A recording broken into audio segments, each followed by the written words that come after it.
खबर, सेवास्तोपोल के बेलबेक एयरबेस पर अटैक, जहां ATACMS मिसाइलों से हमले का दावा और S-400 सिस्टम का रडार कर दिया गया तबाह। आग की लपटों से घिरा नजर आया बेलबेक एयरबेस। हालांकि क्रिमिया पर हमला करके खार्किव का बदला, ये बड़ी खबर है क्योंकि 24 घंटे के अंदर ही सेवास्तोपोल एयरबेस पर ये डबल अटैक हो चुका है। ATACMS और ब्रिटिश स्टॉर्म शैडो से यूक्रेन का ये हमला है। यूक्रेनी हमले में ही S-400 और MiG-31 तबाह।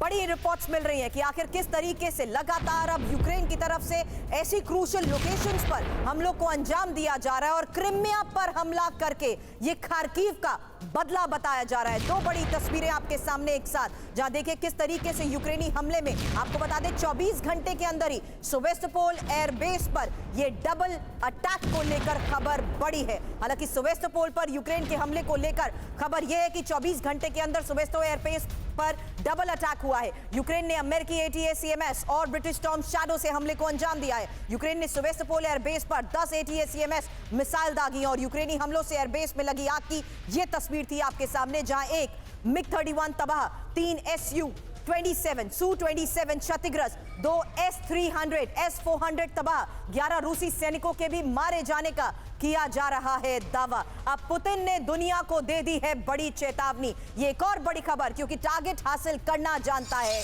रूस। बड़े लक्ष्य हासिल करने में रूस लगा हुआ है। स्टेट ऑफ द नेशन संबोधन में भविष्य की रणनीति को समझिए, क्योंकि चीन की न्यूज एजेंसी से पुतिन ने ये बड़े दावे किए हैं। हालांकि इस दावे के तहत अपने टारगेट को हासिल करने के लिए क्या कह रहे हैं पुतिन, जानिए, क्योंकि टारगेट हासिल करके रहेंगे, पुतिन का ये दावा है। पुतिन ने दुनिया को बहुत बड़ी चेतावनी दे दी है। टारगेट हासिल करना जानता है रूस, बड़े लक्ष्य हासिल करने में लगा है रूस। रूस को अपने लोगों, संसाधनों पर पूरा भरोसा है। स्टेट ऑफ द नेशन संबोधन में भविष्य की रणनीति को लेकर यह बड़ा संकेत है, क्योंकि टॉप 4 इकोनॉमी में शामिल होना रूस का लक्ष्य है। चीन की न्यूज एजेंसी की तरफ से किए जा रहे हैं ये बड़े दावे, और यूक्रेन में सेना नहीं भेजेगा ब्रिटेन। एक और बड़ी खबर है इस वॉर फ्रंट के लिए इंपॉर्टेंट, क्योंकि यूक्रेन में नेटो सैनिक भेजने के खिलाफ है ब्रिटेन, और मिलिट्री बूट उतारने की रेड लाइन पार नहीं करेगा यूके। हालांकि यूक्रेन की मदद के और भी तरीके हैं। ब्रिटेन के रक्षा मंत्री ग्रांट शॉप्स का ये बड़ा दावा।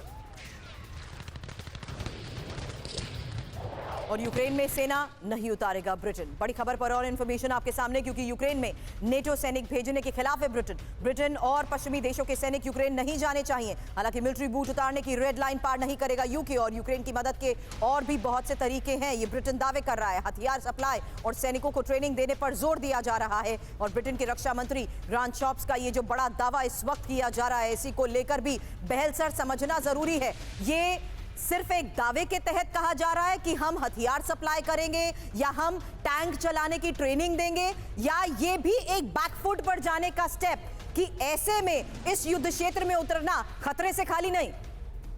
बहुत अच्छा बोले आप। सबसे पहले ये कहूंगा कि पहले जो स्टेटमेंट्स आ रही थी फ्रेंच प्रेसिडेंट की, बूट्स ऑन ग्राउंड जरूरी है और हम पूरी मदद करेंगे, उसके बाद ये जो स्टेटमेंट्स आ रही हैं ये रियलिटी को दर्शा रही हैं कि अगर हमने रेड लाइन क्रॉस की रूस की तो न्यूक्लियर अटैक किए जा सकते हैं। और अगर आप देखें न्यूक्लियर एक्सरसाइजेस और अलर्ट स्टेटस को बढ़ा दिया गया है, और वेपन्स जो है डिप्लॉयमेंट, न्यूक्लियर वेपन्स की डिप्लॉयमेंट की भी बातें हो रही थी। तो रशिया कहीं ना कहीं, और ये जो 2 सूटकेस आपने दिखाए थे, चाहे रशिया के थे और चाइना जो शुरू में आपने दिखाए, वो क्लियरली दर्शा रहे थे कि कहीं पे भी बूट्स ऑन ग्राउंड या नाटो की 32 कंट्रीज अगर यूक्रेन में मदद करेंगी बूट्स ऑन ग्राउंड से, तो रशिया पीछे नहीं हटेगा न्यूक्लियर वेपन के इस्तेमाल से। और ये क्लियर पॉलिटिकल मैसेज हो। और ब्रिटेन नहीं चाहता कि कोई वर्ल्ड वॉर हो, और वर्ल्ड वॉर की सिचुएशन पे जाने के लिए इवन अमेरिका भी तैयार नहीं है। और अमेरिका इस समय मिडिल ईस्ट और दूसरे एरियाज, साउथ चाइना सी में इतना बिजी है कि वो नहीं चाहेगा कि कहीं पे भी एडिशनल डिप्लॉयमेंट वो कर सके। तो कहीं ना कहीं ये बड़ी बात आप कह रहे हैं। और ऐसे में यूक्रेन को जिस तरीके से मदद का इंतजार था, वो भले ही मदद अब पूरी कर दी गई है,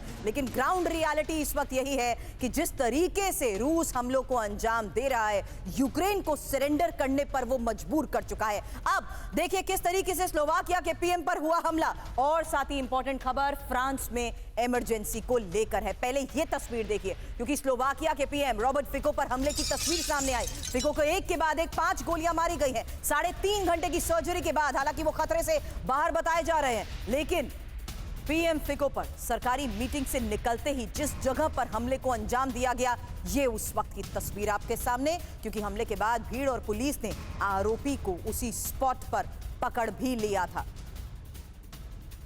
अब स्लोवाकिया के पीएम पर हमले की ये 4 तस्वीरें एक साथ आपके सामने। प्रधानमंत्री रॉबर्ट फिको पर किस तरीके से हमले को अंजाम दिया गया और 5 गोलियां मारी गई हैं। 5 गोलियां मारी गई हैं। हालांकि हमले के बाद की अफरा तफरी की ये तस्वीर भी आपके सामने, क्योंकि यही वो स्पॉट और लोकेशन है जब मीटिंग से बाहर निकलने के बाद उनके ऊपर हमले को अंजाम दिया गया और हमले के बाद उसी जगह पर आरोपी को पकड़ लिया गया। अब फ्रांस में इमरजेंसी को लेकर एक इनपुट, क्योंकि फ्रांस के न्यू कैलेडोनिया में ही इमरजेंसी का ऐलान कर दिया गया है। हिंसक प्रदर्शन की यह तस्वीर पहले देखिए, क्योंकि इसी हिंसक प्रदर्शन के बाद 12 दिन की इमरजेंसी।